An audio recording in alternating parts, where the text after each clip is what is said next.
नमस्कार मित्रांनो, तूही रे माझा मितवा मालिकेच्या येणाऱ्या भागांमध्ये जबरदस्त ट्विस्ट आता आपल्याला पाहायला मिळणार आहे.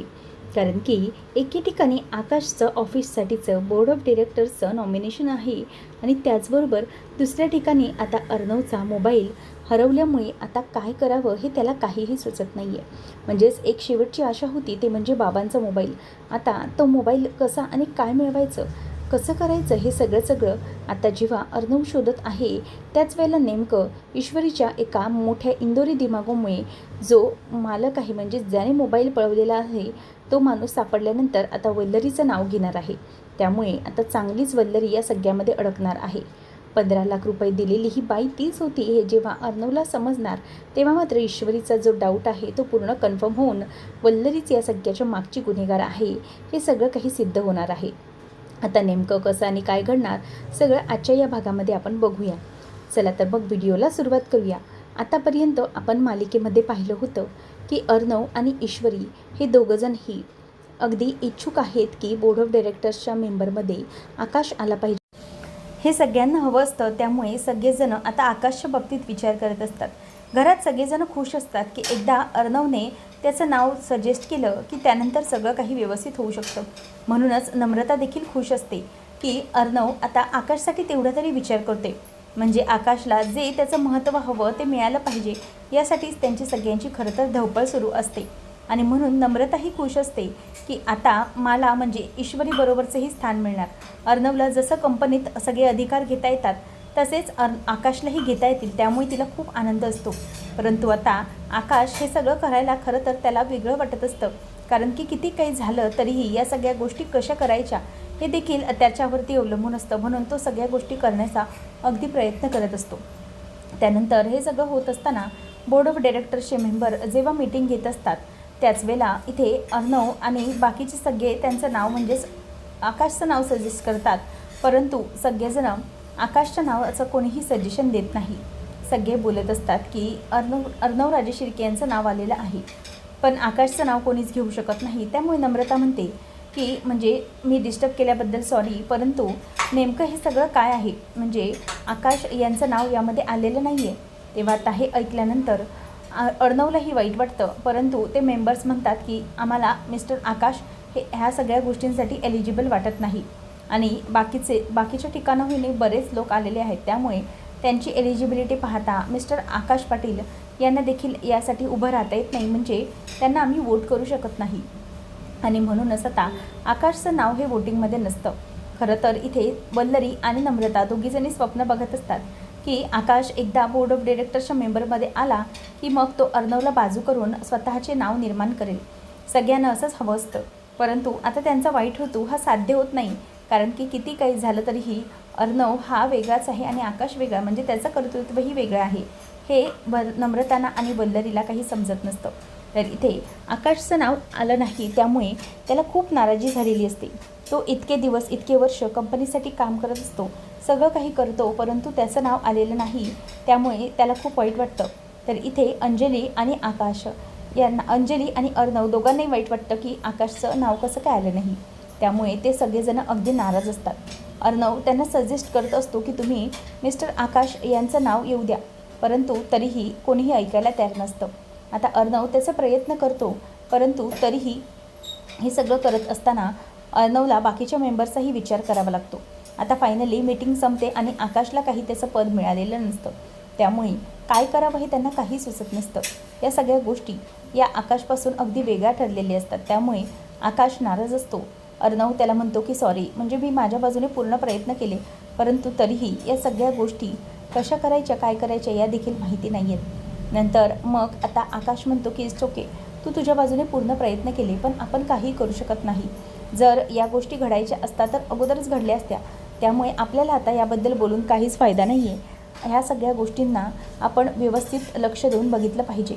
तर हे सगळं होत असताना वल्लरीला मात्र भीती वाटत असते की जर माझ्या मुलाचं म्हणजे काही समजलं नाही किंवा काही झालं नाही तर त्या सगळ्या गोष्टींनी ती आता त्रस्त असते. त्यानंतर नम्रताला आणि वल्लरीला आकाशबद्दलची माहिती कळते, म्हणजे त्याच्याबद्दल काहीही घडलेलं नाही आहे किंवा त्याला बोर्ड ऑफ डायरेक्टर्सच्या मेंबरमध्ये स्थान मिळालेलं नाही आहे हे जेव्हा त्यांना समजतं तेव्हा मात्र आता त्यांना खूप राग आलेला असतो. काय करायचं हे तिला काहीही सुचत नसतं. त्याचबरोबर आता या सगळ्या गोष्टी या कशा करायचं हेही त्यांना माहीत नसतं. नम्रता ही आकाशसाठी मस्त तयारी करून असते, म्हणजे आरतीचं ताट वगैरे सगळं काही घेऊन असते, परंतु तिचा हिरमोड झालेला असतो की काहीही होऊ शकत नाही. आणि याचमध्ये आता नम्रता हिचा राग हा अर्णव आणि ईश्वरीच्या बाबतीत खूप जास्त वाढलेला असतो.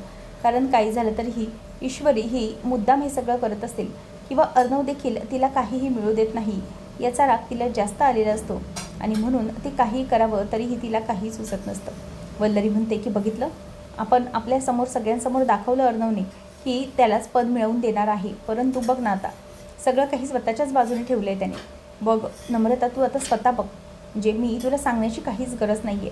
आता हे सगळं सांगितल्यानंतर नम्रताला खूप राग आलेला असतो आणि त्याचबरोबर इथे आता सगळ्या गोष्टी चुकीच्या घडत असतात. नम्रता ही फार वाईट आणि चुकीचा विचार करून तसं बोलूनही दाखवते आणि ईश्वरीला त्याचा रागही येतो. ईश्वरी तिला समजावते की ताई असं काही नाही आहे, तू प्लीज चुकीचा विचार करू नको. परंतु काहीही झालं तरीही या सगळ्या गोष्टी कशा करायच्या हे त्यांना अजिबातच सुचत नसतं. आणि नंतर सगळ्यांनी समजावल्यानंतर नम्रता थोडीफार शांत होते, परंतु तिचा राग काही गेलेला नसतो. काहीही झालं तरीही आता या सगळ्या गोष्टींच्या मागे काय करायचं हे त्यांना काहीही सुचत नसतं. तर इथे ईश्वरी आणि अर्णव हे दोघंजणही पुढच्या गोष्टींचा विचार करायला लागतात. ती जी गोष्ट असते ती बाजूलाच राहते आणि अर्णव आणि ईश्वरी हे विचार करत असतात. म्हणजे ईश्वरी सगळ्यांसमोर नाही तर अर्णवला विचारते की अर्णव सर, नेमकं त्या मोबाईलचं काय झालं आहे. तेव्हा अर्णव म्हणतो की ते तुला सांगायचं गडबडीत राहूनच गेलं. तो मोबाईल आणि तो माणूस ना दोन्हीही तिथे नाही आहेत. म्हणजे मी शॉपिंग कॉम्प्लेक्समध्ये गेलो होतो खरं, परंतु तो मोबाईल ना मला कुठेही सापडलेला नाही आहे.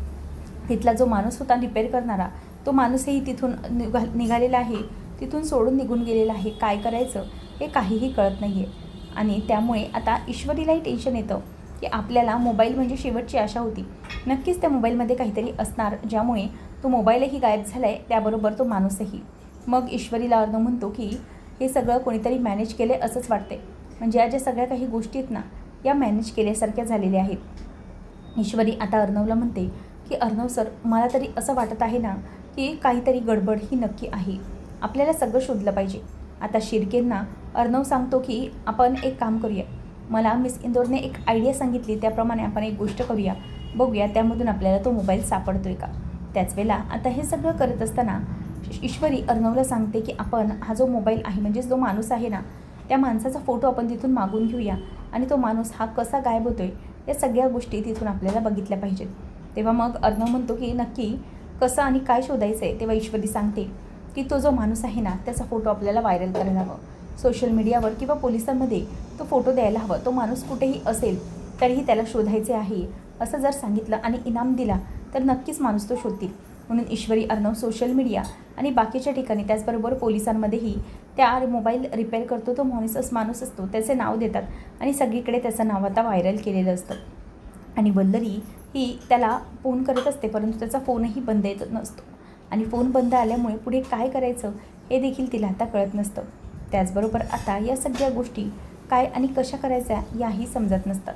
आता अर्णव ज्याप्रमाणे पोस्ट टाकतो आणि त्याने 1,00,000 रुपयाचं बक्षीस ठेवलेलं असतं, त्या बक्षिसासाठी सगळेजण आता तयार होतात आणि या माणसाला शोधायला लागतात.